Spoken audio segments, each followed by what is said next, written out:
Good day, everybody, and welcome to another edition of the Military and Foreign Affairs Network. I am your host, the voice of reason. Today, we're continuing our ongoing coverage of the war between the Russian Federation and Ukraine.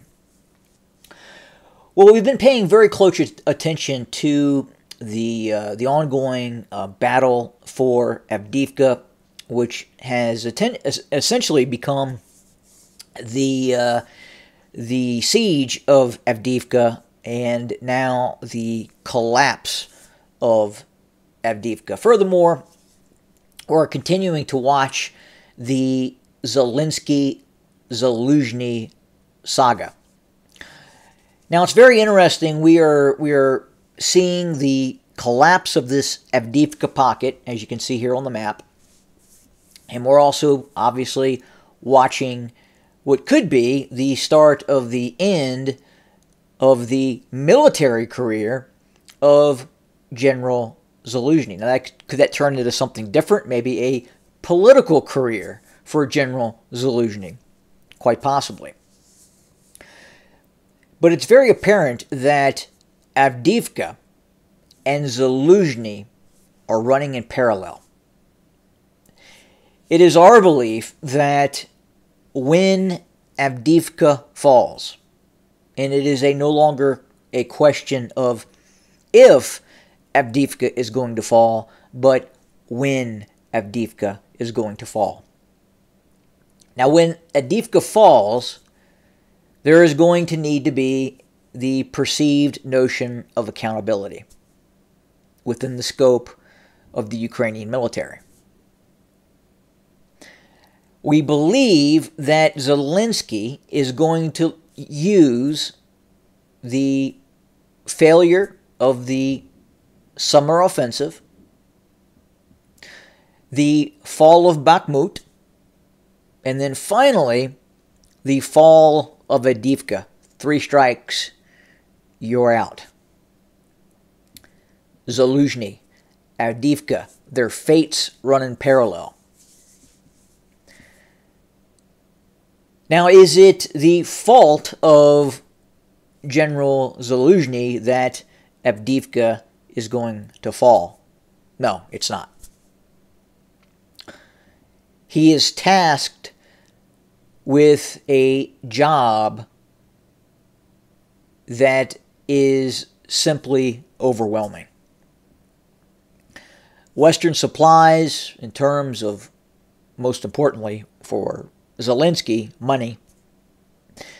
And then, obviously, the inbound infusion of munitions. We continue to hear about, especially in Avdiivka and around Avdiivka, the running out of ammunition, the running out of supplies. And it's just not Avdiivka. We are seeing it along the entire line of contact, in which the Ukrainians are or do not have the ability to respond to these mass fires of Russian heavy artillery. In the month of January, it is now being reported that the Ukrainians suffered in excess of 20,000 casualties. 20,000 casualties. Now, we have seen the videos of the Lancet drones and the FPV drones attacking single Ukrainian targets. That is not what is causing the majority of Ukrainian casualties. The Russian military infrastructure, which is now mass producing massive amounts of ordnance, massive amounts of weapon systems. Specifically, these artillery brigades that are attached to divisional and corps commands. Weapon systems such as thermal barrack, TOS-1, TOS-2. The 2S-19. Hundreds and hundreds of these are deployed against the Ukrainians as we speak. Uragans. Massive amounts of heavy artillery and multiple launch rocket systems that the Russians have fixed Ukrainian positions in these static frontline engagements. And then once these Ukrainian units have been fixed, this is when the Russian juggernaut, the Russian heavy artillery, the two S-19s, the TOS, thermal barrack weapon systems,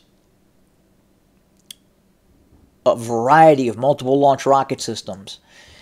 These are the systems that are sealing off entire grid squares and destroying every single combat unit within that grid square. We are seeing that happening day in and day out. And that is why you are seeing in excess of 20,000 Ukrainian casualties in 1 month. We are not seeing large-scale Russian maneuver operations.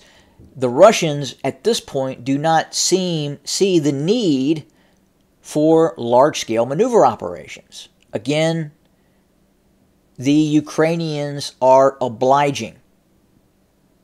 They go into these fixed positions designed to defend, and then the Russians bring in these artillery brigades and then pummel these Ukrainian units day in and day out. The strategy that worked well for the Ukrainians early in the war, when they were engaging these columns of Russian maneuver units, worked well, and the Russians paid a heavy price. But the dynamic has changed. The Russians are adapting. The Russians are changing its doctrine, in a sense, in terms of how the Ukrainians are deploying. The Ukrainians can't match the overwhelming firepower of the Russians, especially in terms of heavy artillery. And then you factor in fixed-wing aircraft, Su-34s, Su-25s, Su-24s, fullbacks, Su-30s, these multi-role aircraft dropping 2,000-pound glide bombs. The Ukrainians don't have that capability.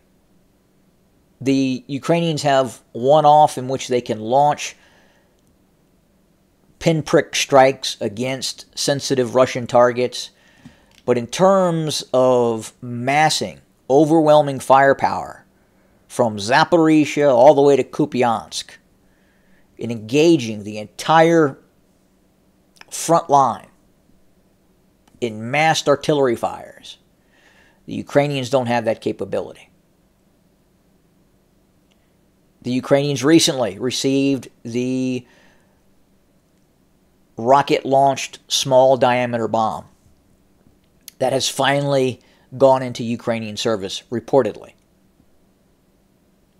Now, we have not seen a large amount of those being used. They have a few of them.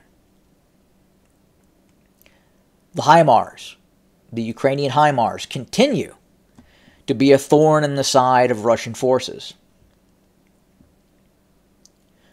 But where on average you can count dozens of HIMARS being deployed against Russian forces, and again, you're counting these systems in the dozens, probably in the neighborhood of about 40 HIMARS in total. And yes, these are very effective weapon systems that have done significant damage to Russian forces. They've caused quite a few Russian casualties. We are still trying to ascertain if, in fact, a HIMARS system has been destroyed by Russian forces as of yet. We don't have any documented proof that the Russians have captured a HIMARS. That doesn't exist. But the question is has the Russians destroyed the HIMARS system yet? We don't know that. Possibly. Obviously, the Ukrainians aren't going to share that information, and it's going to be difficult to see by the public unless the Russians capture an area where there is a destroyed HIMARS. That has not happened yet, because these HIMARS are operating 30, 40, 50, 60, 70 miles behind the line of contact, especially in terms of if they're firing ATACMS or they're firing the rocket-assisted small-diameter bomb, which has a range of about 90 miles. So well behind the line of contact. But again, these systems are measured in the dozens, whereas the aforementioned systems that I've just talked about, hundreds, if not thousands of these systems. And we're now seeing more and more of these systems that I've just referred to. And there's many, many other systems that I have not shown that are being pressed back in service, that are being taken out of storage areas, and new Russian units are being created, especially in terms of these heavy artillery brigades. That compounded with the Russian production of 152 millimeter and a variety of other self-propelled howitzer type ammunition and multiple launch rocket ammunition, in conjunction with the North Koreans providing hundreds upon hundreds of thousands of rounds as well. The Ukrainians are just completely overmatched in terms of the amount of firepower that can be allocated to these long sectors of the conflict. But again, Avdiivka is being parceled out, is being sectioned off, and it is being essentially destroyed in zone by the Russians. So I believe that, again, what happens to Avdiivka will also possibly happen to Zaluzhny as well. The loss of Avdiivka may coincide with the loss of Zaluzhny for the Ukrainians. Then what happens? Is there a fracture in the Ukrainian military? Does the morale of the Ukrainian military plummet to an all-time low?